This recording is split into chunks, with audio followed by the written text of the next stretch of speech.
नटरंग प्रतिष्ठान द्वारा आयोजित 3 दिनों के रंग संवाद का आज शाम आखिरी रंग संवाद है। पहले दिन आपने रंग निर्देशक राजेंद्र नाथ को देखा, सुना और उनसे कुछ प्रश्नोत्तर हुआ। कल नाटककार नंद किशोर आचार्य से रंग संवाद हुआ और आज की शाम सलीमा रजा से रंग संवाद होगा। इसके पहले कि मैं उनके बारे में कुछ बताऊं, मैं उनसे और हमारे इस शाम के अध्यक्ष जॉय माइकल से आग्रह करते हैं कि वो मंच पर आके बैठे। Come and sit here so that you are seen to be admired.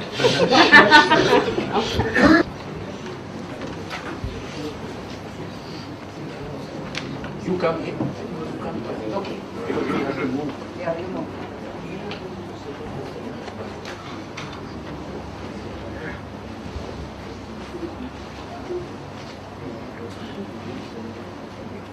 मित्रों, सलीमा रजा दिल्ली के रंगमंच पर बहुत बरसों से सक्रिय हैं। उन्होंने रेडियो प्रसारण और टेलीविजन में भी काफी अरसे तक काम किया है। वो एक प्रसिद्ध राजनीतिक परिवार से भी आती है।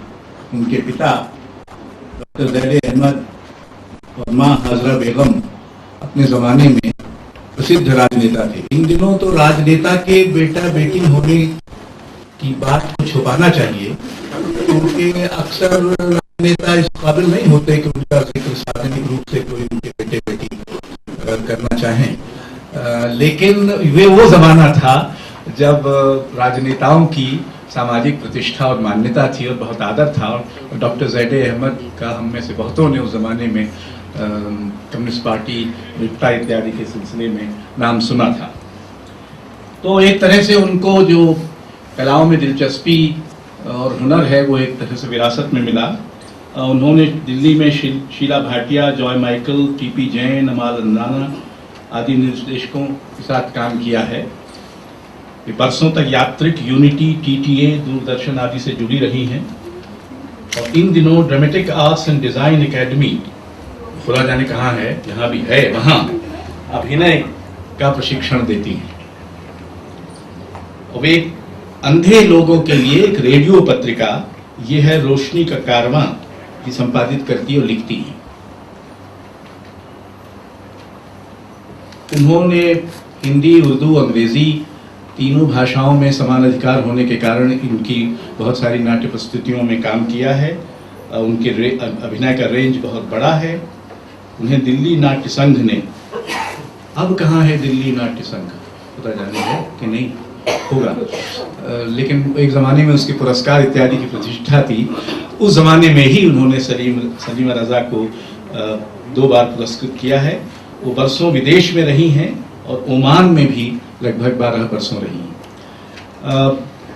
आज के कार्यक्रम की अध्यक्ष जॉय माइकल भी ऐसी हैं जिनको हिंदी रंग या दिल्ली का रंग जगत बखूबी जानता है। यात्रिक की संभवतः वो संस्थापक ही रही होंगी। इस जमाने से उनका नाम यात्रिक से एक जमाने में तो लगभग पर्यायवाची सा था, यानी अगर यात्रिक का नाम लीजिए तो जॉय माइकल का नाम अपने आप ही याद आता था। वो बरसों से जुड़ी हैं और अभी बता रही थी कि एक नाटक शायद कल ही खत्म हुआ है और एक अगला नाटक की रिहर्सल वो कर रही हैं, जो 20 तारीख को उन्हें, जब साहित्य कला परिषद 29 तारीख को साहित्य कला परिषद द्वारा जब उन्हें सम्मानित किया जाएगा तो वो प्रस्तुत करेंगी। कार्यक्रम यूँ होता है कि सबसे पहले जिससे हम रंग संवाद करने वाले हैं वो एक अपनी सफ़र के बारे में आपको बताएंगे, यानी बताएंगी, और फिर उसके बाद आप उनसे सवाल जवाब कर सकते हैं। सवाल जवाब जैसा आप जानते हैं, सवाल वही अच्छे होते हैं, छोटे और चुटीले होते हैं और जिनमें बहुत लंबा वक्ता भी नहीं होता और आपकी सारी जिज्ञासाओं का समाधान संभवतः यहाँ नहीं हो सकता। थोड़ी बहुत जो काम से संबंधित, उनके काम से संबंधित, उनका काम आप में से बहुतों ने देखा होगा, उससे संबंधित और जो कठिनाइयाँ रंगकर्म में आती हैं उससे संबंधित, इसके पहले कि वो शुरू हो, श्रीमती रेखा जैन फूल देकर सलीमा रजा को और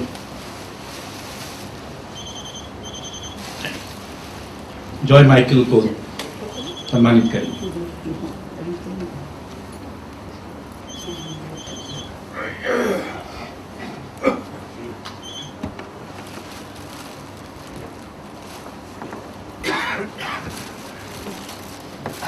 आपसे आग्रह है कि ये जो मोबाइल फोन नाम का यंत्र है और आजकल बहुत लोकप्रिय है और हर एक की जेब में होता है, इसको खुदा के लिए बंद कर लें।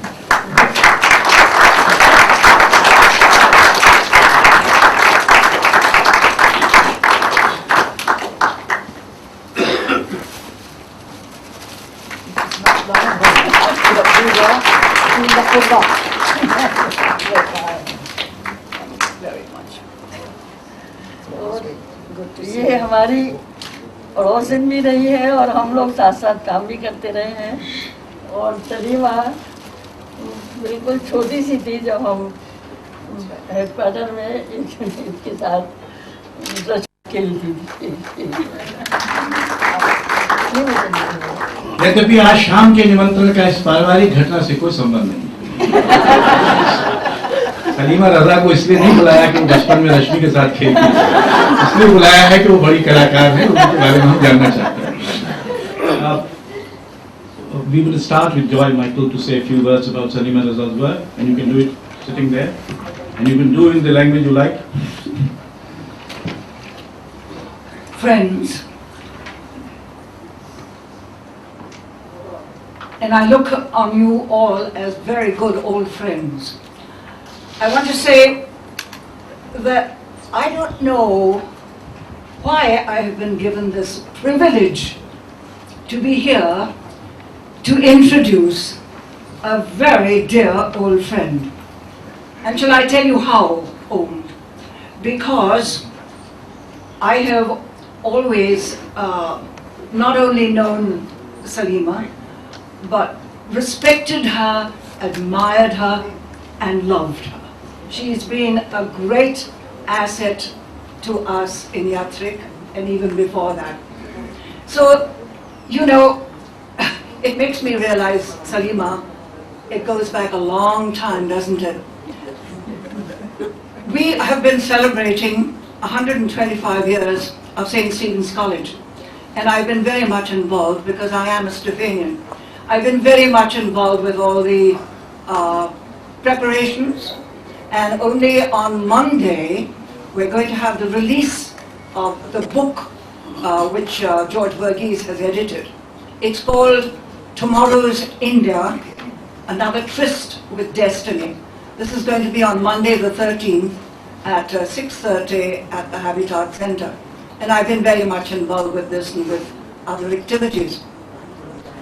When I think back of all the times we've had, and the wonderful times that we've had together, I think of a play that we did called Dinner with the Family. And I've been just asking Salima, does she remember who wrote it? You know, age is creeping up on one. I don't. Anyway, Dinner with the Family, and it was done. And the director of the play said, you know, I think I should call it Dinner with the Family, in the family way, because it happened that Salima was expecting her first daughter, I was expecting my daughter Mariel, and Rati was expecting Pablo. So you see, we all belong to that generation. Another story I must tell you, and that is, we did, you know, I used to live in Kakanaga, wonderful Kakanaga. We had a beautiful back lawn, and we did plays there. I did a play called Sabrina Fair. It was a fun play. It was out in the garden. And in those days, you know, we never worried about great halls. People sat comfortably on chairs and on the grass. And in this production, Salima remembers she played the mother, and Kusum Haider played the girl, and Roshan Seth was the driver with whom she fell in love.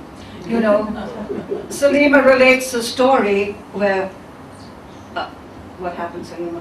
What story was that? He was Oh, Roshan was supposed to be smoking a cigarette with one hand, Yes. and with the other he was holding Salima, but he forgot which hand, That's right. and so he burned Salima. Went right through. Yes. So we have before us somebody who's been everything. Everything that you could possibly be. Broadcaster, actor, presenter, all over Lucknow, Delhi, Kuwait, Oman, and Doordarshan. And she was a founder member of Yatri, even though you might not know it. But here is a picture of the founder members, and Salima is very much there. I'll pass it around later on.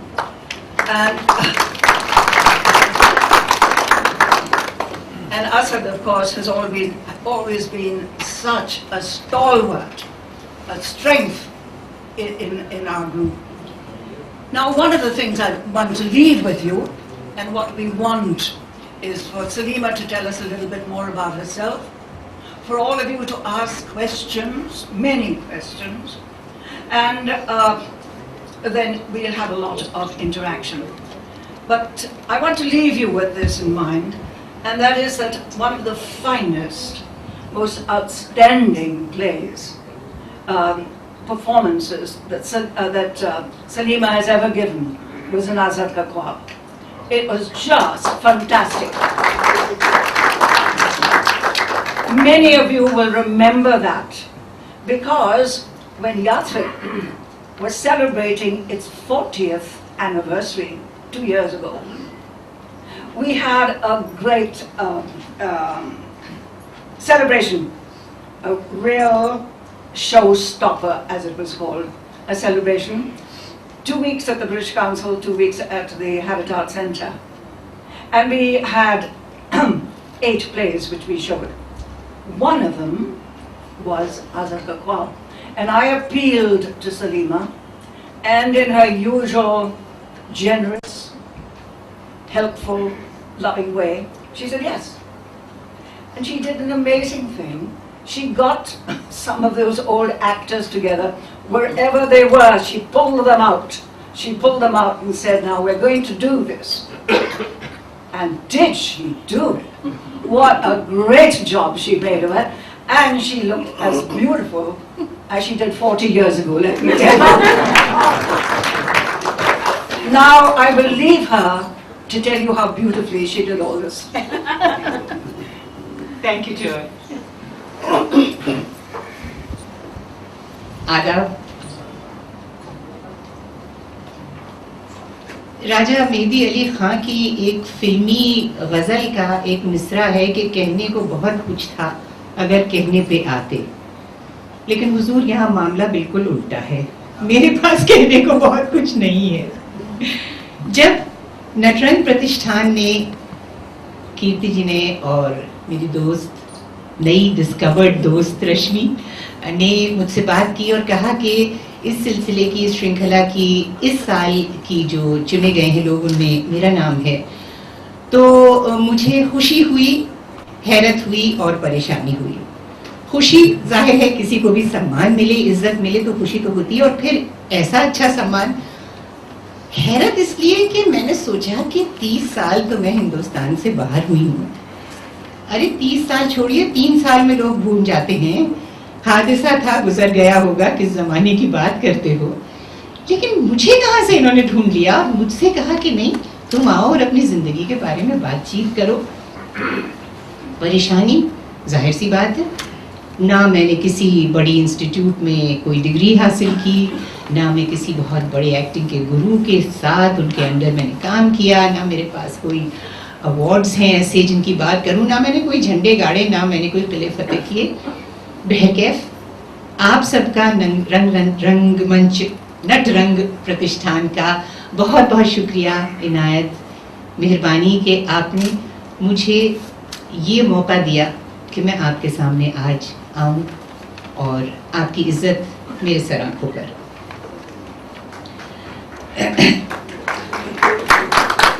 शुक्रिया। जिंदगी मेरी 3 हिस्सों में मोटे मोटे तौर से बटी। जाहिर है एक बचपन, एक वो हिस्सा जो मैंने हिंदुस्तान से बाहर गुजारा, और एक वो हिस्सा जो कि मैं हिंदुस्तान वापस आने के बाद 30 साल बाहर रहने के बाद आई। अशोक जी ने अभी आपको कुछ थोड़ा सा वास्ता दिया मेरे बचपन का। वाकई एक अजीबोगरीब बचपन था मेरा। उस वक्त मुझे बिल्कुल ये एहसास नहीं था कि ये अजीबोगरीब है, मुझे लगता था हर एक के साथ ऐसा ही होता है। वालिद मेरे डॉक्टर ज़ेडी अहमद, बड़ी शख्सियत के इंसान, बड़ी आवाज़, खूबसूरत, वजीह, बड़ा दिल और बहुत बहुत बड़ा रोशन दिमाग। राजपूत चौहान थे। 3 पीढ़ी पहले इनके हरी सिंह इनके पर दादा थे, जो कि मैंने सुना है कि जब इस्लाम सूफियों के थ्रू हिंदुस्तान आया है उस वक्त इनके यहाँ कन्वर्जन हुआ और ये लोग सब इस्लामिक प्रथा में गए। अम्मा हमारी रोहिल्ला ख़ानदान की औरत, मासियाँ मेरी दोनों आप वाकिफ़ हैं ज़ोरा सहगल से और उज़रा भट्ट से। दोनों अपनी अपनी जगह बहुत ही उत्तम अभिनेत्रियाँ रह चुकी हैं और आज भी हैं। अम्मा भी एक बहुत ही ज़हीन, बहुत ही रोशन दिमाग औरत। दोनों के दोनों लंदन गए। अम्मा की शादी उनके कज़न से हो चुकी थी जो कि ब्रिटिश राज में इंडियन पुलिस में काम करते थे। अम्मा को अपने शौहर से कोई गिला न था, लेकिन उनकी खिदमतों से गिला था जो उन्हें करनी पड़ती थी एक इंडियन पुलिस सर्विस के ऑफिसर होने की नाते से। अंग्रेज़ों की जूतियाँ सीधी करनी पड़ती थी, उनकी मेम साहबों के नखरे उठाने पड़ते थे। और मेरी वालदा एक छोटी सी उम्र में, यानी कि मेरे ख्याल से वो 22-23 साल की होंगी, उस वक्त उन्होंने ये तय किया कि नहीं, उन्हें ये शादी नहीं चाहिए है। उनके दिल में एक जोश था, एक बलबला था। वो हिंदुस्तान की आज़ादी के लिए लड़ना चाहती थी, वो कुछ करना चाहती थी अपनी ज़िंदगी से। उन्हें नहीं पता था वो क्या करना चाहती हैं, लेकिन वो उस उम्र में अपने तमाम शादी का जेवर, अपना जहेज़ का जेवर बेचकर अपने छोटे से 1.5 साल के बच्चे को लेकर लंदन चली गई, जहाँ पर उनकी मुलाकात होती है मेरे वालिद से। दोनों स्टूडेंट्स थे, दोनों ज़बरदस्त जोश लिए हुए थे साम्राज्यवाद से लड़ने का, हिंदुस्तान के गरीबों की हिमायत करने का, हिंदुस्तान को आज़ादी दिलाने का। और इसी जोश में उन्होंने मार्क्सिज्म की जो नई उभरती हुई लहर थी उसमें शामिल हुए और दोनों साथ हिंदुस्तान वापस आए। 1937 में शादी की और कसम खाई कि जब तक हिंदुस्तान आज़ाद नहीं होगा उनके यहाँ औलाद नहीं होगी। लेकिन हुजूर वही होता है जो मंजूर खुदा होता है। मैं टपक पड़ी 39 में और इसीलिए आज आपके सामने खड़ी हुई हूँ कि उन्होंने इंतजार नहीं किया आज़ादी का। बचपन की कुछ यादें मेरे दिमाग में फ्लैश करती हैं, मैं बस उनको बहुत तेज़ी से आपके सामने बयान करूँगी। मेरे ख्याल से आपके आगे भी वो नक्शा आ जाएगा कि क्या था मेरा बचपन। मसलन मैं गुड़ियों से खेल रही हूँ, मैं गुड़ियों की शादी नहीं कर रही हूँ, मैं गुड़ियों का खाना नहीं पका रही हूँ, मैं गुड़ियों की मीटिंग कर रही हूँ। मैं गुड़ियों की मीटिंग करती हूँ, इधर से आई गुड़िया, इधर से आई, चलो चलो मीटिंग, इनकलाब इनकलाब, जिंदाबाद जिंदाबाद, पुलिस आ गई, चलो जेल में चले, जेल मुलाकात का वक्त आ गया। ये मेरा खेल था। एक याद है कि मेरी अम्मा मोटी, आज की तरह की खद्दर नहीं होती थी, उस जमाने में बड़ी सख्त और मोटी खद्दर होती थी। उसकी साड़ी पहने हुए, चप्पल पहने हुए, लेडीज बाइसिकल के ऊपर लखनऊ और इलाहाबाद की मई जून की गर्मी में साइकिल चलाती हुई मोहल्लों मोहल्लों जा रही है अपना काम करने। और मुझे याद है, मेरे दिमाग में वो आती है कि मेरी अम्मा के टखनों से खून टपकता होता था उस वक्त जब वो आती थी। मुझे अपने बाप की एड़ियाँ याद हैं जो वो 30-30, 40-40 मील एक एक दिन में चलते थे और वापस आते थे, तो वो ऐसे खिली भी होती थी उनकी एड़ियाँ। मेरे दिमाग में एक याद आती है जब मुझे भेज दिया गया था लाहौर, पार्टीशन से कुछ दिन पहले तक, मेरे ख्याल से 43 to 46 ये वक्फा था जबकि मैं अपनी दादी के पास लाहौर में थी। मुझे एक वहाँ के स्कूल में भेजा गया जहाँ पर मैंने तख्ती पे उर्दू लिखना शुरू किया, पढ़ना शुरू किया। और फिर सन 46 में ये पता चला, जाहिर है उस वक्त हर तरफ मुस्लिम लीग, बन के रहेगा पाकिस्तान, इस किस्म की चीज़ें थी। मुझे याद है वो आवाज़ें हैं मेरे दिमाग में। मैं 5, 6, 7, 8 इस साल की उम्र की थी। लेकिन जिस वक्त ये पता चला, मेरे लिए आपने पानी रखा था।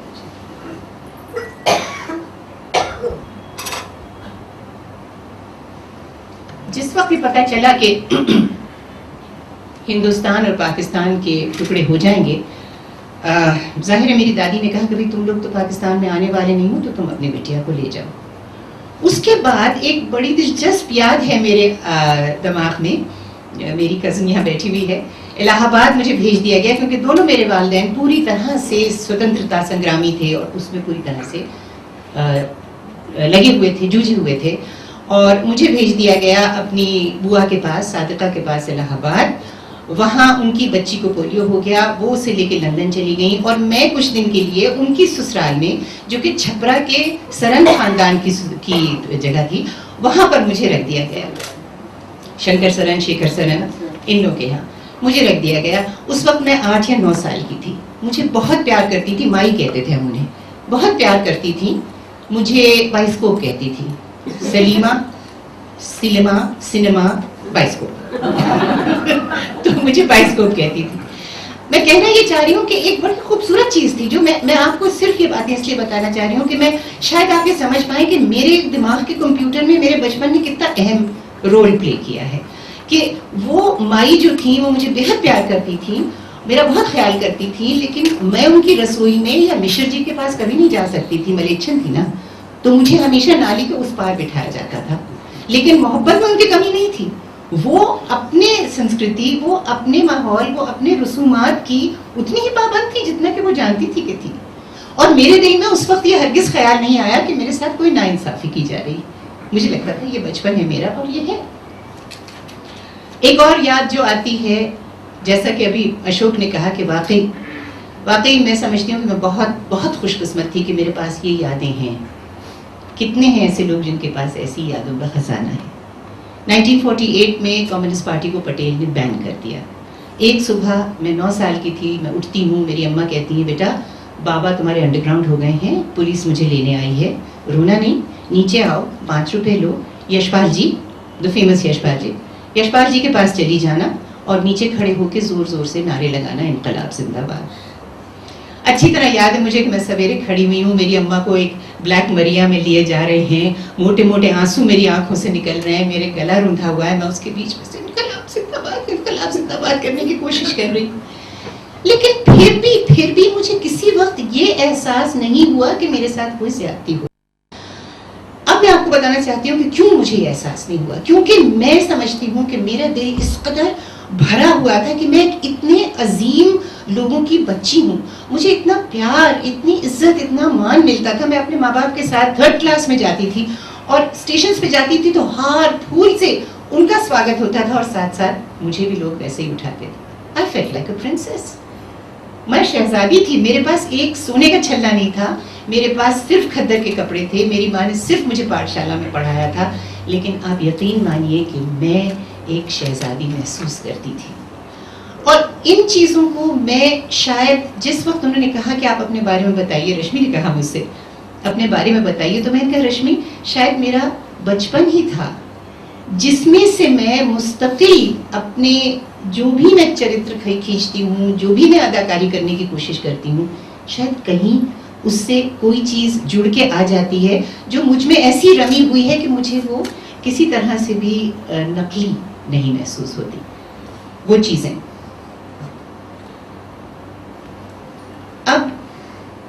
अब आपको बताना चाहती हूँ इस सारे दौर में कि मेरा पहला इश्क कैसे हुआ। I fell in love, hook, line and sinker, बुरी तरह से, थिएटर से। बम्बई जाती थी अपनी खालाओं के पास, जोरा को मैं अम्मी कहती हूँ और उजरा को खाला। उनके पास जाती थी गर्मियों में, ओपेरा हाउस में पृथ्वी थिएटर्स होता था, वहाँ जाती थी। उफ, मैजिक, गजब था। वहाँ जाके वो उसकी खुशबू, मेकअप रूम में बैठ के देखना कि कैसे खाला की शक्ल बदल रही है, देखना कि अम्मी कैसे वो उसमें गद्दार में नहीं, दीवार में वो फॉरेन वुमन बनती थी, कैसे वो बदल रही हैं अपने आप को, उस जादू का चलना, फिर जाके पापा जी को देखना, उनकी आवाज़, उनका वजीह चेहरा, उनकी पर्सनैलिटी। और मुझे बैठ के लगता था कि अगर अल्लाह मियाँ है तो ज़रूर ऐसे ही होंगे। मुझे वाकई ये लगता था, इतनी खूबसूरत थी उनकी पर्सनैलिटी। और शायद मुझे अब सोचती हूँ तो ये लगता है कि उस वक्त कहीं मेरे दिल में ये बात ज़रूर आई होगी कि मैं भी थिएटर करना चाहूँगी, मैं करना चाहूँगी कभी ना कभी। नहीं मालूम था कि कर सकूँगी, लेकिन एक जज्बा था जो मेरे अंदर आया, बड़ा अहम और बड़ा मजबूत किस्म का वो एक तजुर्बा था जो मेरे साथ हमेशा रहा। फिर मैं दिल्ली आई, जैसा कि आपको अशोक जी ने बताया है, बहुत सी चीज़ें की मैंने, रेडियो में काम करना शुरू किया। दिल्ली कॉलेज में थी मैं, भीषम जी, हमारे भीषम सानी जी हमारे प्रोफेसर थे, उन्होंने मुझे 2-3 प्लेस में काम करवाया। इप्टा में मैं बहुत ज़ोरों शोरों में काम करती थी, गाने गाती थी, मीटिंग्स में जाती थी, और इस तरह करते करते धीरे धीरे डांस भी करती थी। बहुत सीरियसली डांसर बनना चाहती थी। हर दफ़ा आईने के सामने जाती थी तो आईना कहता था तुम्हारी आंखें बड़ी नहीं हैं, तुम्हारी नाक बहुत मोटी है, तुम्हारे बाल लंबे नहीं हैं, तुम डांसर नहीं बन सकती हो। इसलिए मैंने उसको त्याग दिया और सोचा कि एक्टिंग पर ही मैं अपना जो है पूरा रखूँगी अपने आप को उसके साथ जुड़ा हुआ। इसके साथ करते करते वक्त गुजरता गया और पहली दफ़ा शायद इप्टा के ज़रिए से शीला भाटिया, कंजूस मुलेर का बहुत मशहूर कॉमेडी जो है वो कर रही थी डीएटी का, और उन्होंने मुझे बुलाया और कहा कि मैंने तुम्हारे बारे में सुना है और ये स्क्रिप्ट ले लो, और इसमें 3 औरतों के, बच्चियों के, लड़कियों के किरदार हैं, औरतों के किरदार, और तुम ये देखो कि तुम इसमें से क्या करना चाहती हो। मैं चाहती हूँ कि तुम ट्राई करो। तो मैं ले गई और पढ़ के आई और मैंने कहा कि शीला जी मैं वो फर्जीना का करूँगी। कह रही तुम 18 साल की हो, तुम फर्जीना का क्या पार्ट करोगी? मैंने कहा जी मैं करूँगी। कर सकोगी? मैंने कहा जी मैं कर सकूँगी। कह रही अच्छा क्यों? मैंने कहा मुझे लगता है चैलेंज है, मैं करना चाहती हूँ। अच्छा ठीक है। ये मैं बात कर रही हूँ आपको 1958 की।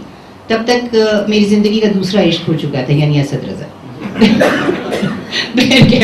उस वक्त ये हुआ कि जब हम ये कर रहे थे प्ले इसी दिल्ली नाट्य संघ के उसमें फेस्टिवल में, तो कुछ लेडीज़ आई हुई थी और वो बैठी हुई थी हॉल में, और उन्होंने देखा और कहनी कि सलीमा अहमद, हाय हाय, कहनी ये तो वही है जिसकी कि असद से शादी होने वाली है। अच्छा चलो देखेंगे कैसी है। तो पहली लड़की आई जो हीरोइन थी, बड़ी खूबसूरत थी, कहनी हाय अच्छी है। तो फिर उन्होंने देखा, उसका नाम तो कुछ और ही निकला। फिर दूसरी आई जो सेकंड लीड कर रही थी, कहीं ये भी बुरी नहीं है, उसका नाम देखा, कहीं ये भी नहीं है। उसके बाद मैं आई, टूटे हुए दांत, पान थूकती हुई, पीठ थूकती हुई, खुजाती हुई, आके बैठ गई। हाय हाय सर पीट लिया। उन्होंने कहा ये क्या गजब हो गया, इतना अच्छा हमारा लड़का और ऐसी बेहुदा खराब औरत से शादी करने वाला। तो वो दूसरी बोली कि मेकअप होगा।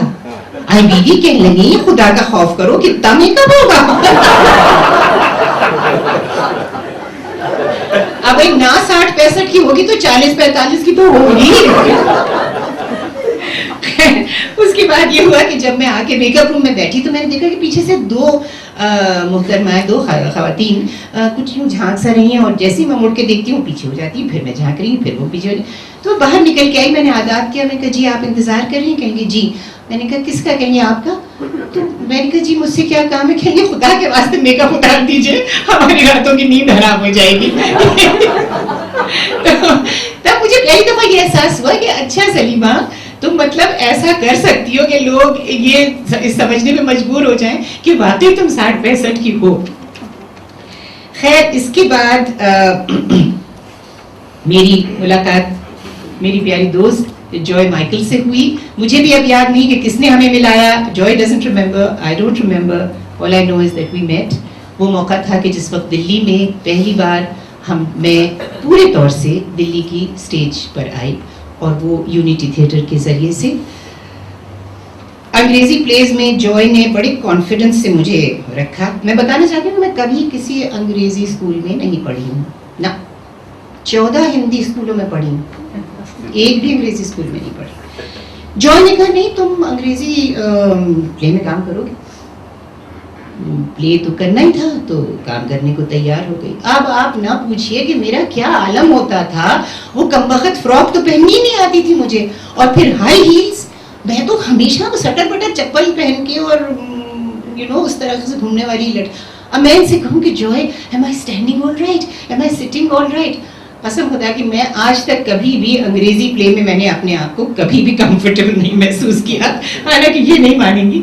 लेकिन जॉय बहुत ही प्यारी, मेरी दिल्ली थिएटर की पहली फ्रेंड, फिलोसोफर, गाइड, मुस्तकिल इन्होंने मुझे हमेशा इनकरेज किया और इनका मैं बहुत बहुत शुक्रिया अदा करना चाहती हूँ।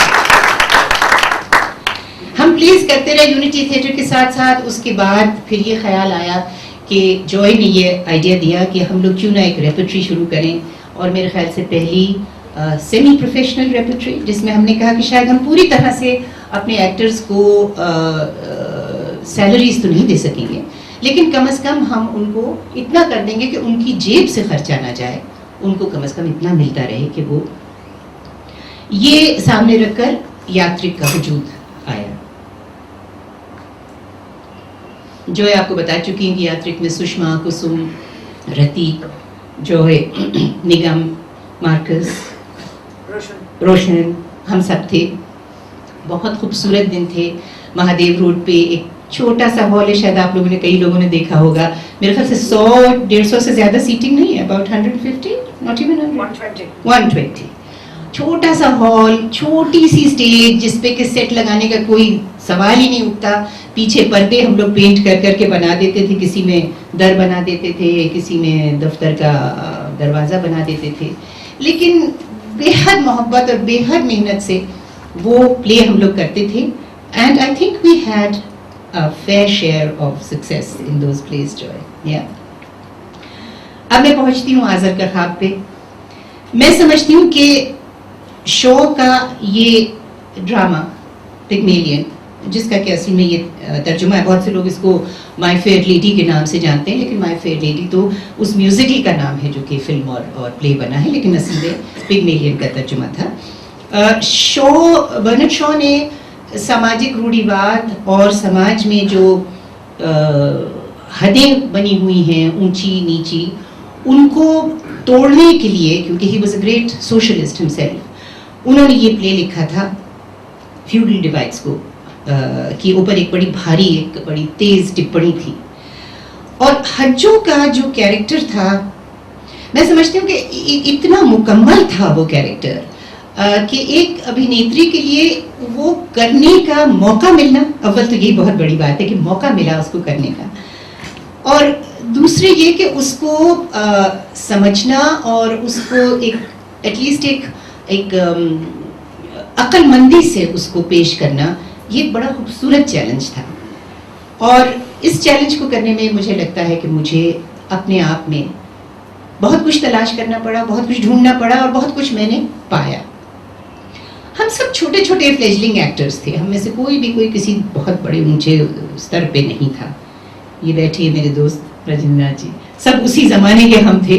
कोई डायरेक्शन में था, कोई एक्टिंग में था, कोई कुछ कर रहा था। क्या खूबसूरत था वो उसका चरित्र हज्जो का, पूरी तरह से अपने तबके के माहौल में जुड़ी हुई, उसके पाँव ज़मीन पर, उसकी जड़ें अंदर, और वो पूरी तरह से अपने आप को उस तबके में खुश भी पाती है, लेकिन उसके अंदर एक ज़बरदस्त जज्बा है जद्दोजहद का कि वो उस दीवार को फैलाना चाहती है जो उसके तबके को अलग कर रही है। भोली है लेकिन स्ट्रीट स्मार्ट है, शातिर है, निकलने की ख्वाहिश है, बड़ा सख्त आत्मसम्मान है उसके अंदर, लेकिन उसके साथ साथ हिली हुई भी है, क्योंकि उस बच्ची ने नहीं देखा है क्या। मैंने ये तो नहीं समझती कि मैंने इस रोल को कोई बहुत इंटेलेक्चुअल तरीके से अप्रोच किया, लेकिन मुझे लगता है कि शायद वो जो मेरे कंप्यूटर में बहुत सी शख्सियतें, जो मैंने आपको बताया कि मेरी अम्मा के साथ जब मैं जाती थी, वो सब्जी वालियाँ, वो मोहल्ले की बच्चियाँ, वो नौकरानियाँ और साथ साथ वो बेगमात जिनको कि क्योंकि मेरी अम्मा का रामपुर की रॉयल फैमिली से भी रिश्ता है, उन बेगमात को जिनको मैं पांचा संभाल के देखती थी और कैसे वो दुपट्टे ओढ़ती थी और क्या उनकी अदाएं थी। मुमकिन है इस वक्त सिर्फ मैं, क्योंकि अब मैं उसको एनालाइज करने की कोशिश कर रही हूँ, मुमकिन है कि वो चीज़ें मिलकर उन्होंने मुझे इस काबिल बनाया कि मैं उस रोल को निभा सकूं। अगर आपकी इजाज़त हो तो उसमें से छोटे से कुछ मकाल में कुछ डायलॉग्स मुझे याद हैं, सिर्फ आपको एक नमूना देना चाहूँगी। ऐसा है कि ये सीन एक्ट 1 सीन 1 में हज्जो जो है वो पहले मेहरौली पे एक मेला हो रहा होता है, फूल वालों की सैर हो रही होती है, वहाँ पर वो आज़र को देखती है और सुनती है कि आज़र ज़बानदान है, he is a specialist in languages. और तब इसके दिमाग में एकदम से ख्याल आता है कि इस शख्स के पास जाके मैं कहूँगी कि मुझे भी ज़बान सिखाओ। और पहला जो हिस्सा मैं कर रही हूँ वो वहाँ है जब पहली दफ़ा हज्जो आज़र के पास जाती है ये स्कीम या ये सजेशन लेके कि उसको सिखाया जाए। और उसके बाद दूसरा हिस्सा जो है जहाँ पर कि हज्जो, अब ये एक्ट 5 का हिस्सा है जहाँ पर हज्जो बेगम बन चुकी है, ज़बान सीख चुकी है, और वो Farhat is the other character in what was his name in Freddy. no not Freddy the other friend, हाँ, Pickering, that's right. पिकरिंग जो है वो फरहत है जो उनके साथ रहते हैं, और शायद आप लोगों को सबको याद होगा कि उनकी एक शर्त बंधी थी कि ये बेगम बन सकती है कि नहीं, और उसके ऊपर तजुर्बा बन। दो छोटे छोटे से आपको करके दिखाना चाहती हूँ।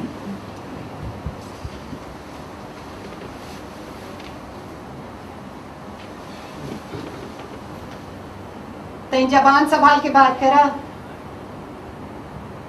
हमका कोनो ऐसी नहीं समझ लियो। हाँ, तुम इनका बताए दे रहे हो कि हम गाड़ी में आए हैं।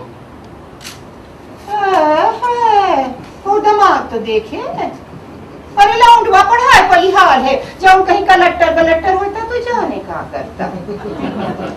सुन ले जी कान खोल के, हमको भीख मांगे नहीं आए हैं, पैसा देके मजूरी देके काम कराए आए हैं। तुम ना सही कोई और सही जी का दाम देबा उसे काम लेबा।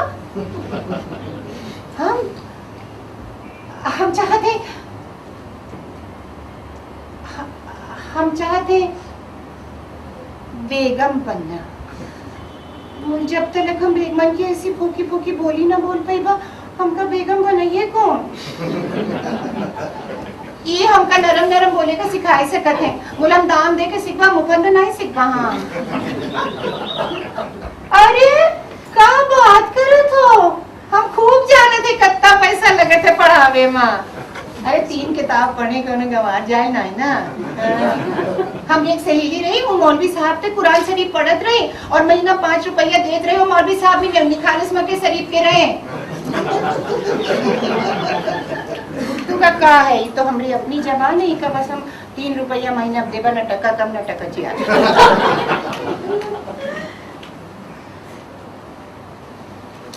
हम गंवार नहीं ना, तुम हमका गंवार ना कहो, और आबादी कह रहा कहीं तोहरी माई बहन। हाँ,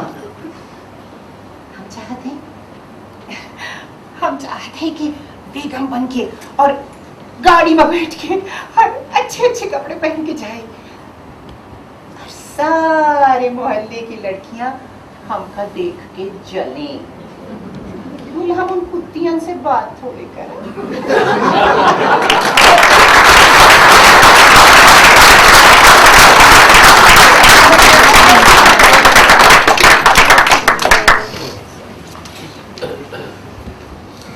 एक्ट 5, हज्जो अब हाजरा बेगम बन चुकी हैं। फरहत और आज़र उसका इंतजार कर रहे हैं फूफी अम्मा के घर में। मिजाज आली प्रोफेसर साहब, आप अच्छे तो हैं?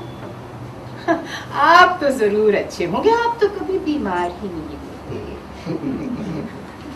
फरहत साहब, आपसे मिलकर बेहद मसरत हुई। आज मौसम बड़ा खुशगवार है। फरहत साहब,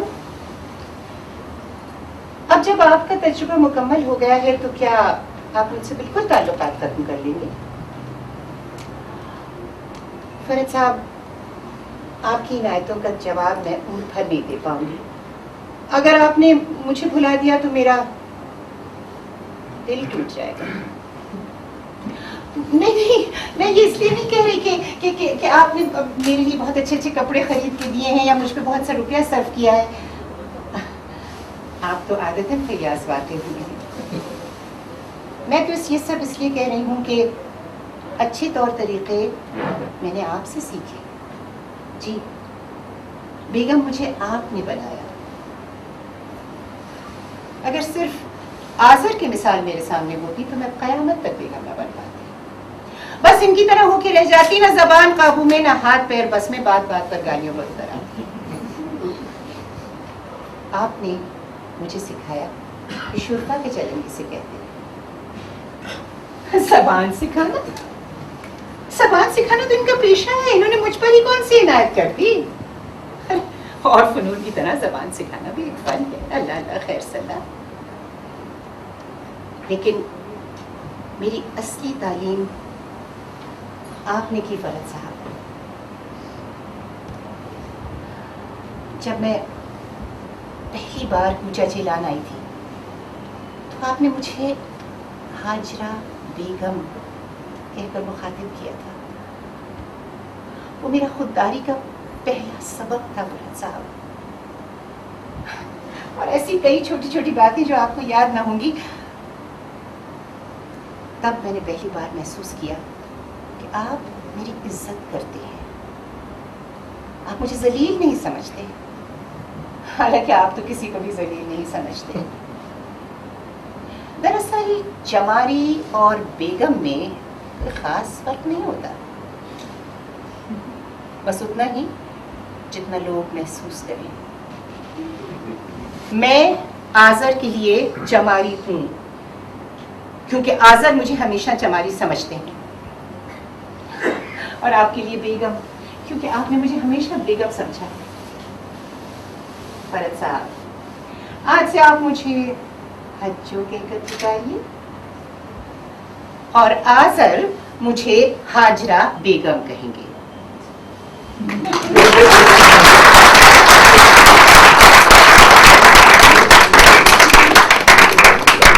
शुक्रिया। तो ये बड़ा खूबसूरत एक वक्त गुजरा। उसके बाद सन 65 में असद एयर इंडिया में थे। उनकी तब्दीली हो गई बाहर गल्फ में, हम बहरीन चले गए। मेरे सामने ये एक चॉइस आई कि मैं अपनी एक्टिंग को जारी रखूं या मैं अपने ख़ानदान के साथ, अपने बच्चों के साथ, अपने शौहर के साथ चली जाऊं। मैंने बिला झिझक इस बात का फ़ैसला कर लिया कि मैं ज़रूर जाऊंगी अपने ख़ानदान के साथ। मैं चली गई। Bahrain, Kuwait, Oman, Saudi Arabia 30 साल हम लोग बाहर रहे, जिसमें से बहुत ही उम्दा वक्त मस्कत में गुजरा। मेरे रेडियो के बारे में आपको अशोक जी ने बता ही दिया था कि मैं मुस्तकिल वहाँ पर काम करती रही। रेडियो में उर्दू सर्विस में डायरेक्टर थी, इंग्लिश सर्विस में डायरेक्टर थी। वहाँ के बच्चों को सिखाया, बताया, रेडियो की तालीम दी। मस्कत आई। मस्कत में एक बड़ा खूबसूरत दौर मेरी ज़िंदगी का आया। वो ये कि मैंने महसूस किया कि उस वक्त कि वहाँ पर हम जो भारतीय थे, बहुत से थे, बहुत से टैलेंटेड भी थे, लेकिन हम सब एक बड़े लिमिटेड दायरों में 1.5 ईंट की मस्जिदें बना के बैठे हुए थे। गुजराती समाज था, मलयालम समाजम था, बोंगे परिषद था, कुछ और था, मगर एक छोटे हिस्सों में। और उस वक्त मुझे ये महसूस हुआ कि हम तो ऐसे नहीं हैं हिंदुस्तान में। हमने कब ये सोचा है कि हम बंगाली हैं, गुजराती हैं, मराठी, कम से कम मैंने नहीं सोचा था। और ये सोचकर मैंने ये तय किया कि हम एक तरह से इन सब लोगों को आपस में जमा करें, और न सिर्फ इनको बल्कि हमारे बांग्लादेशी भाइयों को, हमारे ओमानी भाई बहनों को और हमारे पाकिस्तानी भाई बहनों को। और इस तरह से करके हमने एक संस्था बनाई जिसका नाम था एशियन आर्टिस्ट। बहुत से शोज़ किए। मैं बताना चाहूँगी आपको कि ओमानी निहायत उम्दा लोग हैं, बहुत ही बड़े दिल के, वसी दिल के, मेहमान नवाज, हिंदुस्तानियों के लिए बेहद प्यार है उनके दिल में। लेकिन एक बात ज़रूर है कि there was a strict censorship and हम जो नाटक करते थे, जो कुछ भी चूज़ करते थे, उसमें हमें ज़रूरी था कि हम रिलीजियस, पॉलिटिकल, इवन सोशल ऐसी थीम्स ना लें जिनसे कि किसी तरह से भी कोई चीज़ हिले। बहरकैफ हम नाटक करते रहे, म्यूजिकल प्रोग्राम्स करते रहे, बहुत अच्छे किए, बहुत खूबसूरती से किए। और फिर एक वक्त आया जबकि 1992 का हादसा बाबरी मस्जिद का और उसके बाद के वो दंगे बम्बई के, जिसने हम सबको पहली दफ़ा हिला डाला। हम जी जान से हिल गए। हमें एकदम से ये महसूस हुआ कि ये क्या हुआ, ये तो नहीं हो सकता, ऐसा कभी नहीं हुआ था। मैंने अपने साथियों को सबको एक दफ़ा मीटिंग में बुलाया और मैंने उनसे सिर्फ एक सवाल पूछा कि अपने दिल पे हाथ रख के ये बताओ कि तुम में से कोई ऐसा है जिसकी पूरी ज़िंदगी मुकम्मल तौर से सिर्फ और सिर्फ अपने मजहब, अपने कल्चर, अपने माहौल से ही जुड़ी है और तुम्हारे ऊपर किसी और का असर नहीं है। तो सबने पूछा कि कहने लगे नहीं ऐसा तो नहीं है। मैंने कहा एक मिनट, मैं तुमसे ये पूछना चाहती हूँ, खाने पीने में समोसा खाते हो, टर्किश है, हलवा खाते हो, अरब है, पूड़ी खाते हो, हिंदी है, जलेबी खाते हो, अरब है, कपड़े पहनते हो, शलवार टर्किश है, कमीज अरब है, दुपट्टा हिंदी है। इश्क करते हो, किसका नाम लेते हो? अपने महबूब का। जब भी कहते हो सनम कहते हो, महबूब कहते हो। खुदा को याद करते हो, सारा नॉर्थ इंडिया खुदा को याद करता है तो रब्बा ही कहता है। रब एक खास कुरानिक वर्ड है जिसको कि खुदा का नाम जो दिया जाता है वो रब है। सारा नॉर्थ इंडिया जो है वो अपने खुदा को रब के नाम से याद करता है। और मैंने कहा कम वक्तों गाली भी देते हो तो हरामजादी और मादर वगैरह जो कहते हो वो भी सब कम वक्त फारसी लफ्ज़ है। तो मैंने कहा कहाँ जाओगे इससे बच के, ये तो हम हैं, ये हम सब इसमें शामिल हैं। सब ने कहा बिल्कुल सलीमा तुम ठीक कह रही हो। फिर मेरे दोस्त यहाँ बैठे हुए हैं, रंजीत गुप्ता, ये उस वक्त एम्बेसडर थे मस्कत में, इंडिया के एम्बेसडर थे। इनसे मैंने बात की और मैंने इनसे कहा कि क्यों ना हम एक ऐसा स्टेज पर एक ऐसा शो करें जिसमें कि हम अपनी एकता, हम अपने संगठन, हम अपनी मजबूती, हम अपनी मोहब्बत का पूरी तरह से इतराफ़ करें और उसको दिखाएं। इन्होंने मुझे बहुत बहुत मदद दी और मैं चाहती हूँ कि इस वक्त मेरे सामने आप please give him a big hand, this wonderful gentleman. इनके बलबूते से हमने एक नाटक किया। उस नाटक का मैं बहुत संक्षेप में सिर्फ ये कहना चाहूंगी कि जब बहुत गंभीर चीज हो तो मैं समझती हूँ उसको सबसे सिंपल तरीके से कहना ही सबसे ज्यादा इफेक्टिव होता है। एक बड़ा दोहा है जिसको हम सब जानते हैं कि रहीमन धागा प्रेम का मत तोड़ो चटकाए, टूटे से जुड़ ना सके और जुड़े गांठ पड़ जाए। यही लेके हमने उसका नाम रखा धागे प्रेम के। और उसमें सिर्फ एक बहुत ही सीधी सादी जबान ने इस बात को बार बार और दोहराया और बार बार बताया कि हमारे इतिहास में, हमारी संस्कृति में, हमारी तहजीब में हमेशा और हमेशा से ये चीज़ें बराबर की चली आई हैं। हम एक हैं, एक रहेंगे और एक थे। इसके बाद मैं 96 में हिंदुस्तान वापस आ गई। मेरी पहली मुलाकात लिलेट दुबे से हुई जिन्होंने मुझे एक प्ले में कास्ट किया विनोद नागपाल के साथ। वो खुद थी उसमें। महेश कुंजवर का नाटक था, मेरे ख्याल से ओरिजिनली उसका ऑटोबायोग्राफी अंग्रेजी में उन्होंने किया था, आत्मकथा वो मैंने किया। और उसके बाद मेरी मुलाकात हुई एक ऐसी शख्सियत से जिसकी वजह से वाकई मेरी अपनी जाती जो मेरा जाविया है, जो मेरा दृष्टिकोण है अभिनय की तरफ, उसमें एक बहुत बड़ा बदलाव, क्या मैं कहूँगी कि एक तूफान आया। अमार अल्लाना जिनसे कि मैंने वो सब पाया जो शायद मैं किसी यूनिवर्सिटी, किसी इंस्टीट्यूट में जाती, वहाँ जो मैं खोजती, अपने व्यक्तित्व के अंदर तलाश करती रही, चाहती थी कि समझूं अभिनय क्या होता है, उसको पूरी तरह से टटोलूं, उसको ढूंढूं। अमाल के साथ आके मैंने एक ऐसी औरत का साथ पाया who is an amazing creatively words fail me। इनकी क्रिएटिविटी, इनका हौसला, इनका रवैया, इनका नजरिया, ये सब वो चीजें थी जो मुझे ज़ाती तौर से एक बिल्कुल नई जगह पर जिन्होंने लाके मुझे नए मकाम पे खड़ा कर दिया। इनके साथ मैंने पहला प्ले किया चार चौगी। उसके बाद हमने एक टेलीफिल्म में काम किया, थ्री पेरी ओपरा था, उसके बाद सोनाटा और उसके बाद एरंदीरा।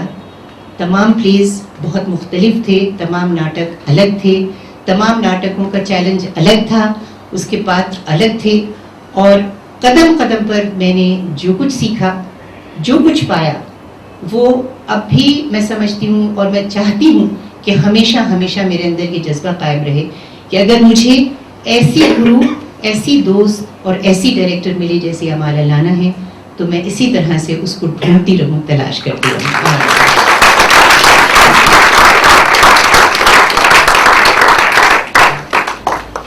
तो दोस्तों, ये है अब तक की मेरी थोड़ी सी दास्तान।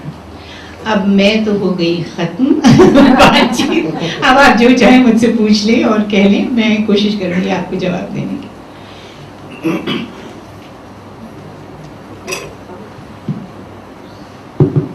Her outstanding qualities as an actress, and it's such a pleasure to hear you, Salima. I think it's your professionalism, your commitment, your leadership has earned you so much respect in all those years that you were in the Gulf. So our congratulations to you for all of that. It seems that she left behind an aggrieved group of art lovers after 19 years. I just want to say that Salima is back. It's wonderful to have her back, and she's generous and always ready to work not only with Amal and Nisar, but also to work with other groups. Absolutely. Very true. To all of you that I was as moved as I am in the rehearsals. I'm a very emotional person myself. And Salima has used too many words of praise to describe the kind of work that we do together. But I have to say, in all honesty, that there are very few people, very, very few actors, and I'm very lucky that I have those actors in my group who have been as responsive in their creativity and giving of their time and giving of all what is within them, their past, and wanting to build a kind of a future together for the theatre. But Salima, this is your day, and I want to ask you very few questions. I have never really talked to you about your work. I see you in the rehearsals, but when you go home, it will be very interesting for me, and I don't know for the others as well, to know what kind of work do you do on yourself when you're at home. How do you, I have to tell you that Salima is an actress who works fantastically with others. We have a group in which we do very strong collaborative work. And Salima, honestly speaking, I have to say that after Manohar Singh, I think she is the one in our group who has taken on the mantle of being the mother of the group and of really supporting the whole idea. She supports the entire idea of whatever it is that we are trying to do. So she comes, I have to tell you, into the rehearsals with a great amount of concentration, a lot of focus, and with a great amount of love and compassion for her fellow actors and for the work at hand. She loves the work. She loves the play we are doing. And I think that that is a very big thing for an actor to do, to give yourself so totally and completely to the project at hand. So Salima comes with a wealth of her own experience. She comes with a wealth of all her baggage as an actress. And like Manohar, I have to compare her to Manohar, she comes with accepting a challenge. And she comes starting on an empty page. We start each production on an empty page. And Salima is very willing not to go into the next production with the baggage of the last one. We have to forget what we learnt in the last one, and we have to begin on an empty page. And she's willing, even at her age, and sometimes it is a lot of physical stress to do the kind of work that we do.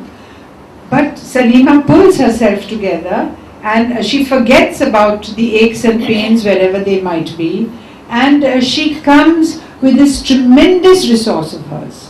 I have to tell you that she has been very instrumental also of doing the translation of Erendira. She has translated Erendira, an extremely difficult text, extremely difficult.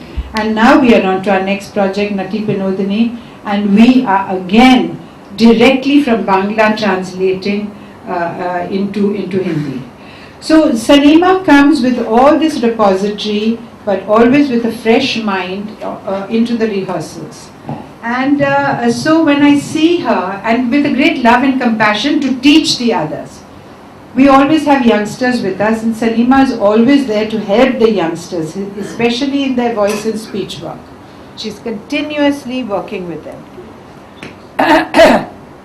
Now, so Salima, we've seen you in the rehearsal. Now the point is, when you go home and when you are trying to prepare for a role, what kind of work do you do? Do you do anything at home? हमारी actually आपने जो कहा वो तकरीबन सही था इस सिलसिले में कि मैं वाकई इस कोशिश में रहती हूँ कि जो कुछ भी हमने उस दिन या उससे कुछ दिन पहले बातें की और हमने इसको तय किया, जैसा कि अमाल ने कहा कि हमारा एक बहुत ही इंटरएक्टिव आंसाम्बल किस्म का ग्रुप है और बहुत डेमोक्रेटिक ग्रुप है। इस ग्रुप में हमें कहीं भी ये महसूस नहीं होता कि ये अमाल का नुक्ता नज़र है, ये उनका नज़रिया है, उनका दृष्टिकोण है, इसलिए हमें करना है। अगर अमाल कहती है कि तुम्हें ये करना है तो अमाल हमें बताती हैं या हमें पुश करती हैं कि तुम वहाँ पहुँचो। अगर ये एज ए डायरेक्टर कहती हैं कि तुम वो नहीं कर पा रही हो जो मैं चाहती हूँ, ये करके नहीं बताती कि तुम करो, ये कहती है तुम वहाँ पहुँचो। तो मेरे लिए हमेशा एक ये चैलेंज होता है कि जब मैं घर जाती हूँ तो मेरे सामने हमेशा ये होता है कि मुझे वहाँ पहुँचना है जहाँ पर ये नाटक डिमांड कर रहा है कि मुझे पहुँचना है। और दूसरी ये बात जो आपने कही वो बिल्कुल सही है कि मेरा हमेशा ये मुद्दा है कि मैं जो भी चरित्र, जो भी किरदार कर चुकी हूँ उसे मैं पूरी तरह से भुला दूँ और अब जो मैं निकालूँ उसको जिस वक्त मैं खुद के सामने आऊँ, वो तो छोड़िए कि स्टेज पे आऊँ, खुद अपने सामने मैं जिस वक्त आऊँ मुझे खुद ये लगे कि अरे वाह, मैं तो अपने आप को नहीं पहचान रही, मैं तो फर्क हो गई हूँ। और ये फर्क होना जो है मेरे लिए वो challenge. I don't, this is not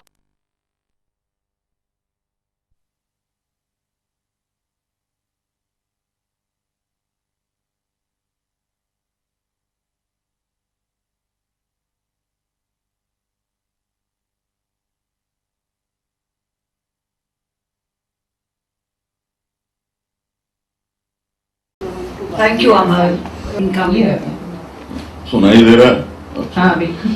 ये जो है ना, ये मैंने कुछ गुस्ताखी की है इसमें, ये सलीमा चालीसा लिखा है।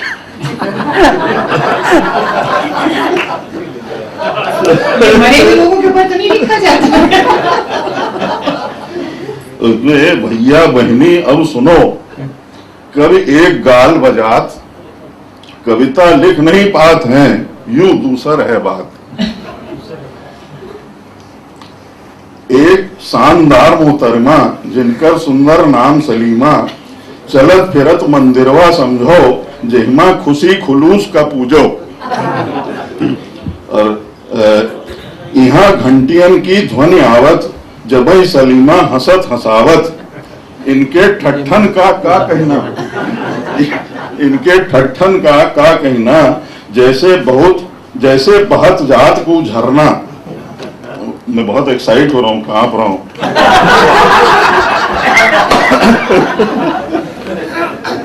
इसको यार कोई पकड़ना पड़ेगा।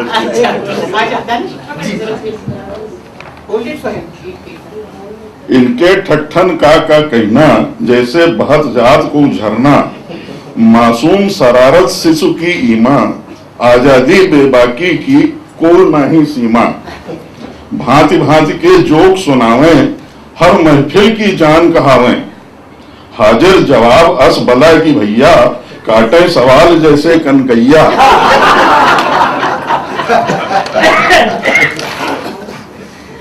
और चटपटाए बोले अस भाषा, होश सुने वाले सब दासा। अंग्रेजियों में अस गिटपिटात हैं, अंग्रेजियों में अस गिटपिटात हैं, सुन अंग्रेजों सक पकात हैं। अदाकारी घुट्टी मां इनकी, अदाकारी घुट्टी मां इनकी, पहले रिडवा पर जो चमकी, आवाज का जादू अस रहा इनका, सुने जो खोए होश तन मन का। यूथ फेस्टिवल मां गई छाए, यूथ फेस्टिवल मां गई छाए, एंटीगनी मां चांद लगाए। इस मिनी के रोल में आई आगे, जज सब इनाम छोड़ छाड़ के भागे। इस मिनी के रोल में आई आगे, जज सब इनाम छोड़ छाड़ के भागे।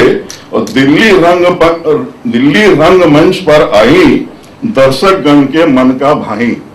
दिल्ली रंग मंच पर आई, दर्शक गण के मन का भाई। हज्जों के चूड़ीदार हजरा केर लहंगा, हज्जों के चूड़ीदार हजरा केर लहंगा, आजर का ख्वाब केस अमरूद महंगा।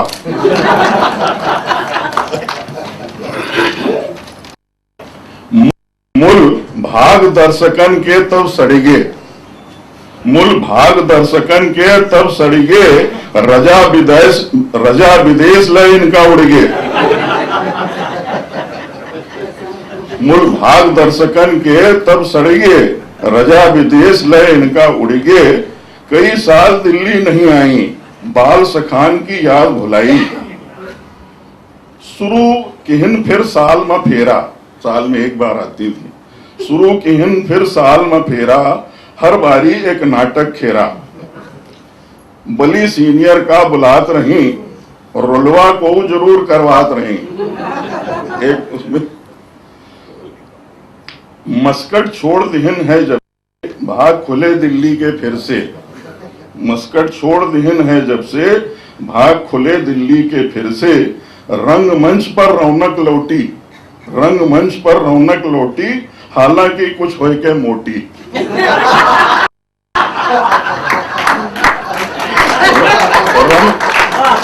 रंगमंच पर रौनक लौटी, हालांकि कुछ होय के मोटी। फिर किरदार बहुत से कीने, अभिनय कला का गौरव दीने। दूसर कलाकार का मिली है, डायलॉग जो ऐसन बोली है।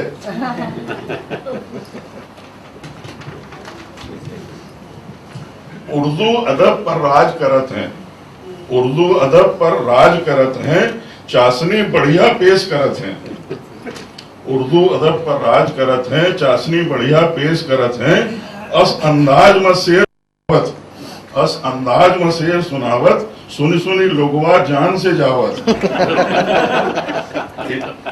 इनका इनाम जो मिले सो थोड़ा, इनका इनाम मिले, इनका इनाम जो मिले सो थोड़ा।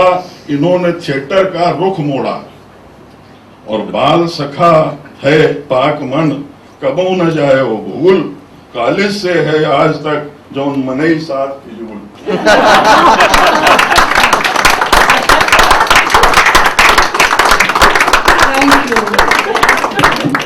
Thank you very much. Can we have some more questions?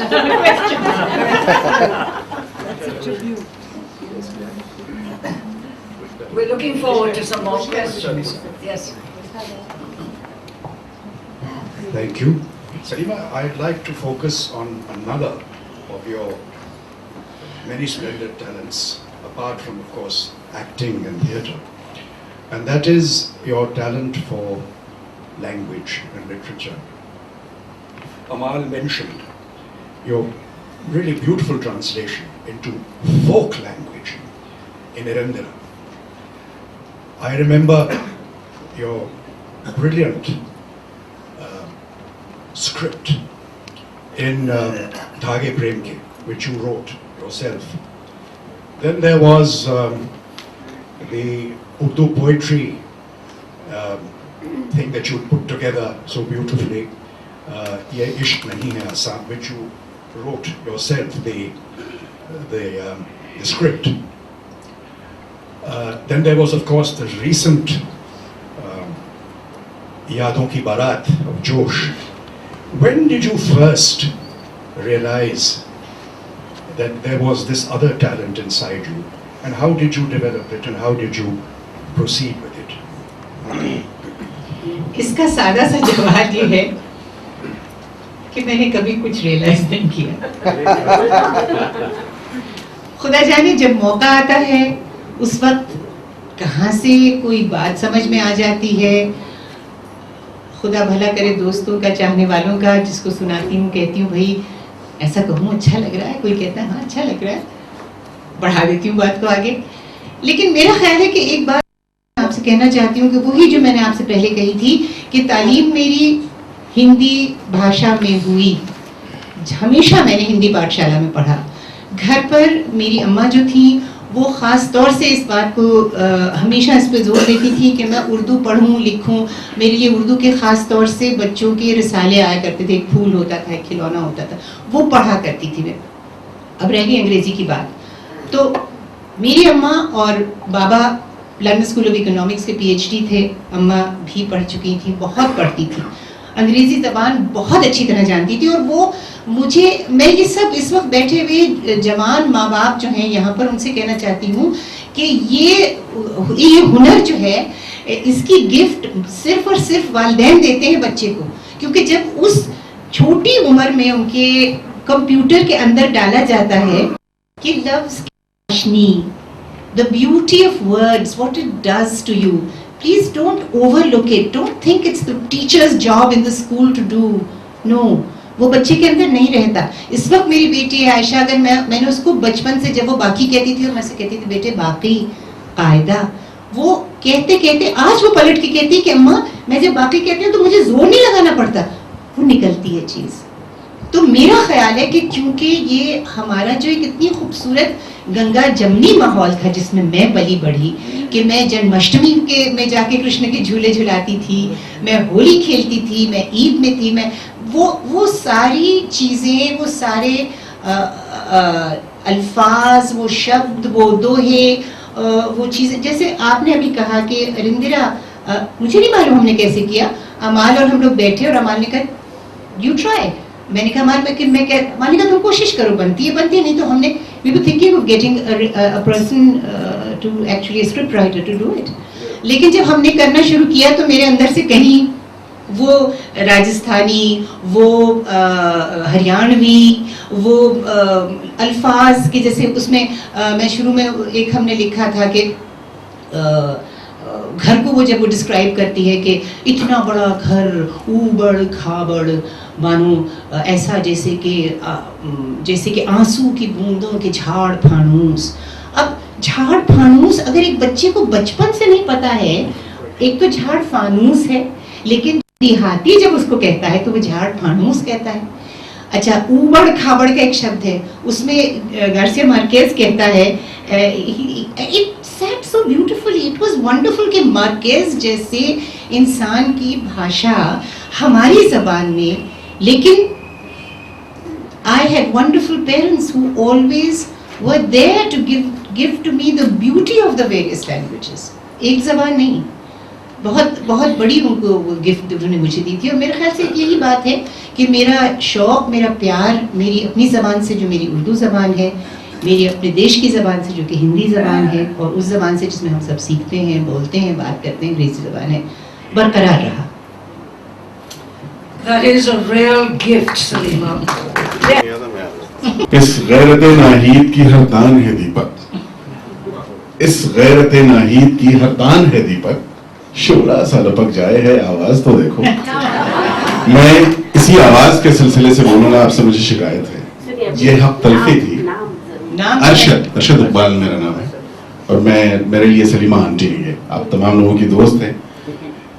मुझे ये शर्फ हासिल हुआ कि मैं इनके साथ रेडियो के सिलसिले से काम कर सकूं, और इसीलिए मुझे शिकायत भी है कि आपने इतने लंबे चौड़े अपने जिंदगी के जो की तमाम कहानियां थी उसमें थिएटर का जिक्र तो किया, लेकिन रेडियो के साथ हक तलफी की, या ये बदल दो। ये एक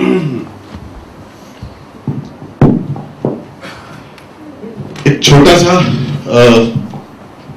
इंट्रोडक्शन जरूरी है इस बात को समझने के लिए कि मैं पिछले 4, 5, 6 साल से सलीमा आंटी के साथ जुड़ा रहा और हर बार एक नई सलीमा को देखा हमने, जब जब जैसे रोल की डिमांड हुई।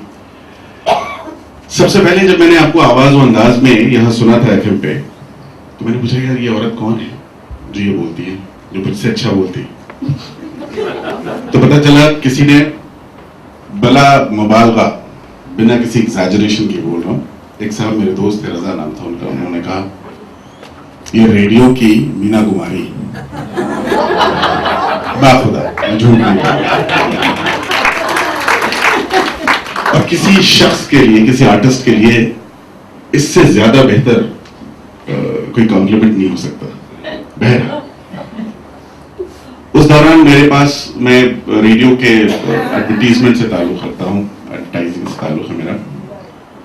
तो मैंने किसी एक 70 साल औरत की जरूरत मुझे हुई, तो मैंने कहा यार मैं कैसे अप्रोच करूं उनको।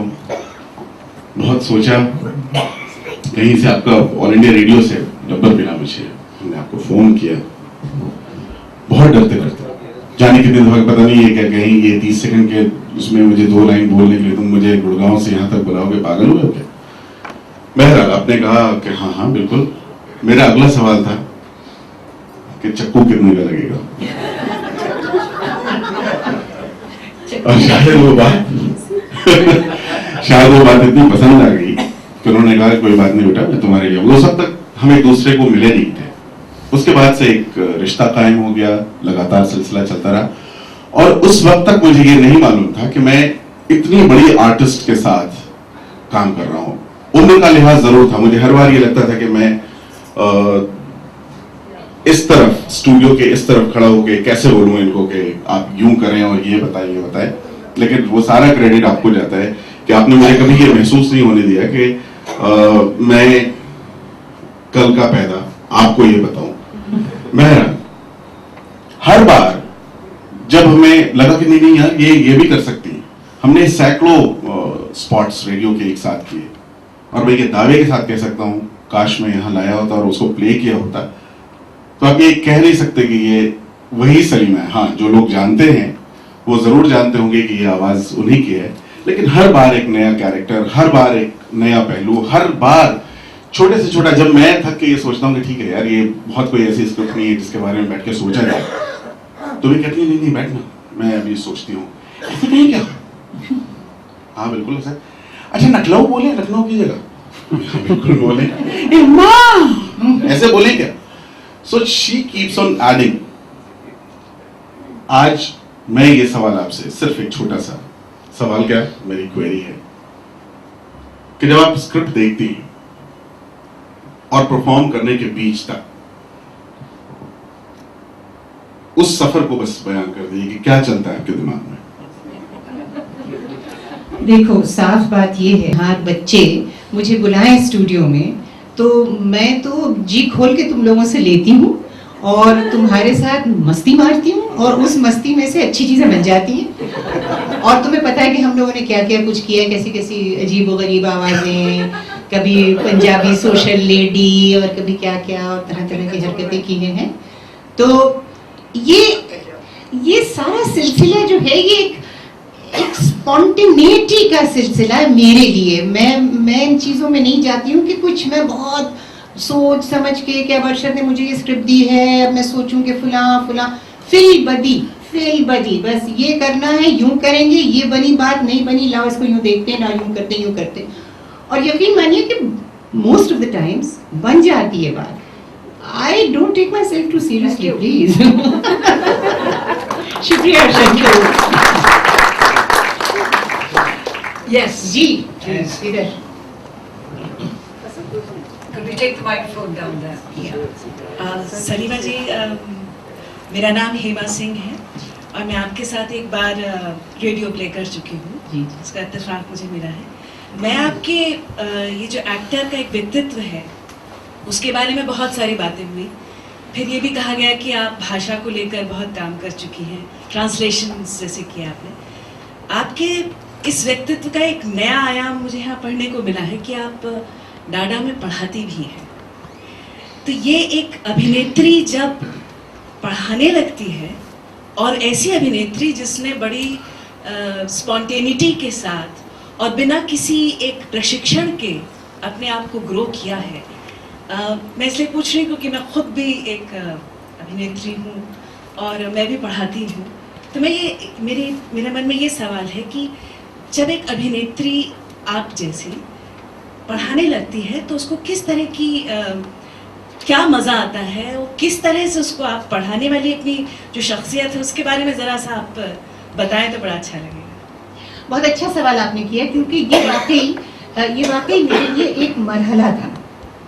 जिस वक्त मेरे दोस्त डॉक्टर निसार अल्लाना ने और अमाल ने ये तजवीज़ की कि हम लोगों को अब अपना एक फैकल्टी बनानी चाहिए, और जिसमें कि हम भी यहाँ दिल्ली में, जिसकी बड़ी सख्त ज़रूरत है दिल्ली में, ऐसे शॉर्ट टर्म प्रोग्राम्स दें स्टूडेंट्स को, उन स्टूडेंट्स को जो कि पोटेंशियली एक्टिंग में सीरियसली जाना चाहते हैं, काम करना चाहते हैं, या अपने आप में वो ढूंढ रहे हैं, तलाश कर रहे हैं कि उनके अंदर ये है, एक्टिंग का टैलेंट है या नहीं है। उस वक्त ये बात हम लोगों में निकली और हमने सब ने बैठ के ये तजवीज़ की कि क्या ये करने के लिए हमारे पास काफ़ी फैकल्टी के लिए हमारे पास लोग हैं। और ये बात उठी जिस वक्त निसार ने मुझसे कहा कि तुम सिखा सकती हो, तुम्हारे अंदर ये चीज़ है, तुम्हारे अंदर इतनी काबिलियत है कि तुम कर सकती हो। मैंने उस वक्त निसार से भी ये बात बिल्कुल डायरेक्टली कही थी कि निसार देखिए, अपने आप कर लेना एक चीज़ है, लेकिन किसी को सिखाना बहुत मुख्तलिफ चीज़ है। लेकिन उसके बाद निसार और अमाल ने दोनों ने ये कहा कि देखो, कोई बंदिश तो नहीं है, तुम्हें ये तो नहीं कहा जा रहा कि आज से कोई निकाह तो नहीं पढ़ाया जा रहा कि आज से लेके और मतलब ता क़यामत तुम पढ़ाती रहोगी, करके देखो और फिर देखो कि तुम्हें कैसा लगता है। और मैंने फिर कदम ब कदम वही वाली, जैसे अमाल ने बड़ी खूबसूरत बात कही थी कि ब्लैंक पेज वाली, कि मैं वाकई इस चीज़ को भी शिक्षा के जो मैंने शुरू किया इसमें काम करना, उसको भी मैं एक ब्लैंक पेज लेके मैंने कहा चलो मैं देखती हूँ कि मैं अपने आप को इस सिलसिले में किस तरह से पूरा कर सकती हूँ, परिपूर्ण कर सकती हूँ। और मैंने उसको पूरी खुले दिल से मैंने मदद ली उन चीज़ों की जिनसे कि मुझे ये चीज़ें मिल सकती हैं। मैंने अमाल से बातचीत की और ख़ुद अपने आप जो चीज़ें, जिन चीज़ों ने मुझे मदद दी थी, अपने तलफ़्फ़ुज़ की, थिएट्रिकलिटी में आवाज़ के इस्तेमाल की, डायलॉग डिलीवरी की, उन सब चीज़ों को मैंने एक बाकायदगी से उनको एनालाइज करना शुरू किया। It was again a challenge. It was a very big challenge, and very many times I felt I'm not up to it. I'm not capable of just getting up and teaching somebody. But मेरा ये ख्याल है कि क्योंकि मेरे अंदर बहुत प्यार है, बहुत ममता है, और जिस वक्त मेरे सामने कोई बच्चा आता है और वो कहता है सलीमा जी हमें बताइए, हमें सिखाइए, उस वक्त वो सब दीवारें टूट जाती हैं जो मेरे अपने आप को मुझे कहीं पीछे खींचती हैं, और मुझे लगता है अरे इसको तो मैं सिखा सकती हूँ, इसको तो मैं बता सकती हूँ। और उसमें से आपका नाम मैं भूल गई, क्या? हेमा। उसमें से ये धीरे धीरे करके उस बीच में से ये छोटा सा पौधा निकला, जिसने कि मुझे अब हम लोग 3 साल से ज़्यादा हो गए हैं, हम लोग पढ़ा रहे हैं, और अब मुझे ये महसूस होता है कि हाँ, धीरे धीरे मेरे काबू में ये चीज़ आती जा रही है कि मैं कैसे पीढ़ी दर पीढ़ी, स्टेप बाय स्टेप, एक एक स्टेप चढ़ते चढ़ते मैं उसको कैसे एक्सप्लेन करूँ। लेकिन शुक्रिया, बड़ा अच्छा सवाल था। Virtually everybody here is from Delhi, people who have known Salima for a very, very long time. They're old friends of hers. I met Salima for the first time when I went to Muscat on posting. When we go on postings, we occasionally ask people, I didn't know anybody in Muscat, so I asked some people in Delhi, could you tell me about some people in Muscat? They told me about the Khimji family, which is a Gujarati business family settled there for 150 years, the leaders of the community. They told me about 2 or 3 other people. One, D.K. Saxena, retired. You know, this is a city of bureaucrats. He was an IAS officer who had taken premature retirement and stayed in Muscat for, I think, 20 years until he actually passed away. And the third person they told me about was one Salima Raza. So I was looking forward greatly to meeting this Hasti. I'm not sure, but I suspect that it was perhaps the 12th or 14th day when new ambassadors arrive. There are a lot of welcome parties and things like that. And I thought it was very important to make a point with this Hasti in the earlier part of one's stay. And I'm somewhat unconventional and given to doing things which are non-ambassadorial. So in Muscat, you know, everywhere, I mean, there's a wonderful parties and things like that, so I asked her for a dance. And it was a paper dance competition. And we won the first prize.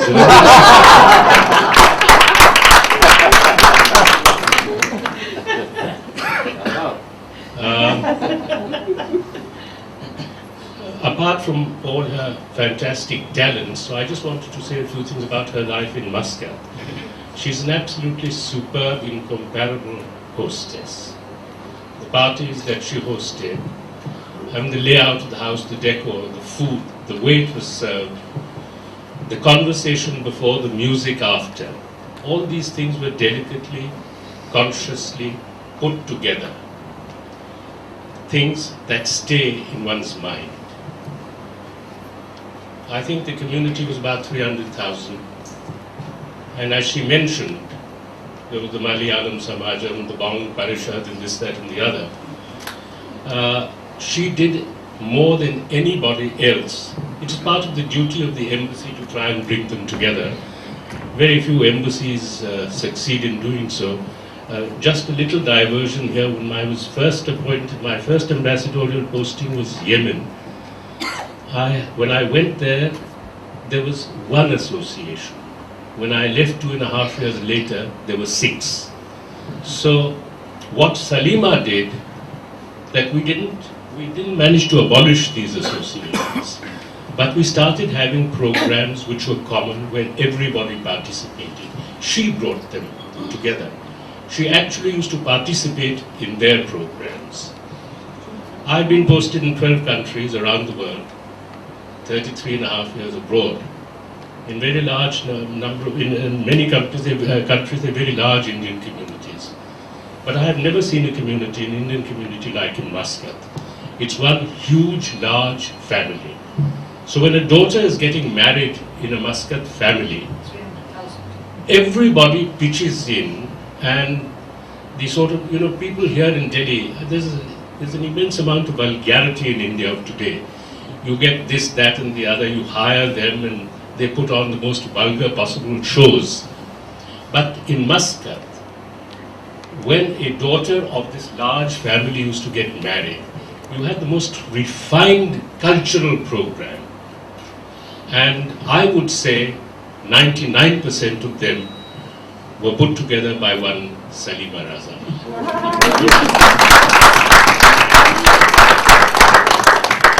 So you all have had the privilege of knowing her for the pleasure of knowing her for a very long time. I had the privilege of knowing her for only a little under 4 years. And you know, bureaucrats count for a little bit, but once they leave that chair, they're forgotten, and for very good reason. And so I feel greatly honored and privileged that Salima still calls me a friend. Thank you. That's very interesting. In fact, some of the reports that I have been reading about Salima's stay in the Gulf are extremely congratulatory. People have loved having her, and she's made such a difference. And what has really struck me is that Salima has really brought out the richness and diversity of our Indian culture. This has been thought about everyone. Well done. Is there one more last question? Yes, perhaps? one last question. All right. In fact, I'm just taking Salima back to 1975 when she just walked into the radio studios of Sultanate of Oman. And when she walked in, I said, look, this beautiful lady, what for she has come here? So later on we came to know that she is going to be a part of our group. I was part of the Radio Oman and she joined. And later on, after a few months, we said profession is one thing. But when we met her socially and slowly our friendship grew and it has grown till today and it is growing. And Salima actually said that she started when she found that there were so many different groups were there. Then कहा कि सबको कैसे इकट्ठा किया जाए. So she started the Asian artists. And as she said that there were Indians, there were Bengalis, there were Bangladeshis, Pakistanis and people from Oman. And we slowly started making small gatherings of musical evenings and slowly जैसे हमारा हौसला बुलंद होता चला गया, फिर then we started mounting small plays. And people like me, those who are only connected technically, she found some talented people like us also. And she said, you will do this, you will play this, and so will play this. And suddenly we find ourselves acting. And later on she said that it is not anything that you people have succeeded something. It is Salima to गधे से भी acting करा लेती. So मुझे एक incident याद है कि एक प्रोग्राम हो रहा था, गीत जो अमर हैं, और मेरे दोस्त यहाँ अमर मेहता बैठे हुए हैं, ये उस समय कुवैत से यहाँ आए थे, कहते ये तो मेरा गीत है, ठीक से बजाओ. तो सलीमा ने कहा ऐसा है कि ये सीप नोवोटोल में प्रोग्राम था और कहा कि मुझे स्टेज चाहिए और स्टेज भी चाहिए जो स्विमिंग पूल के अंदर हो. तो हमने कहा ठीक है, लेकिन ये होटल की मैनेजमेंट जो है ये थोड़ा इससे एतराज़ कर रही है. I don't care. So there we were, one side director telling I want a stage right in the middle of the swimming pool, and there's a management standing there, if you put one nail there, we'll have you. So she walked away and we all 5-6 people got into our swimming trunks and trying to find some way to hold that stage so that the performance can take place. And it did take place. We did take place. And nobody fell into the pool. So there is Salima, and there are the people of Muscat that Ranjit just now spoke. In fact, Ranjit came much later when I left Muscat in 1986. But she has been a darling of all the people there, whether Omanis, whether Indians, whether Bangladeshis, you name it, and she still is a darling of all the people. Thank you. I think it's not complete. We have to know about this darling from her own husband. Quite right. The strength behind. I am this quiet, self-effacing husband. I come from Lucknow. Please stand. Jay, it is because I am quiet and self-effacing, so I didn't even leave my seat. I am shy. I am diffident. I bite my nails. You see, I can sing a tune in at least 5 different. No. I'm trying to find that right word because I'm mentally slow. So, to create the right balance, she needed somebody like me in her life. Because can you imagine 2 very bright and effervescent people trying to violate each other? It would be an impossibility. You see?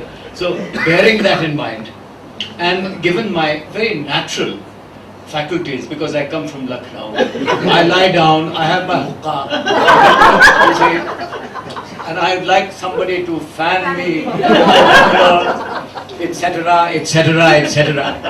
As Dr. Higgins was very fond of saying time and again, etc., etc., etc. And I will end on that note.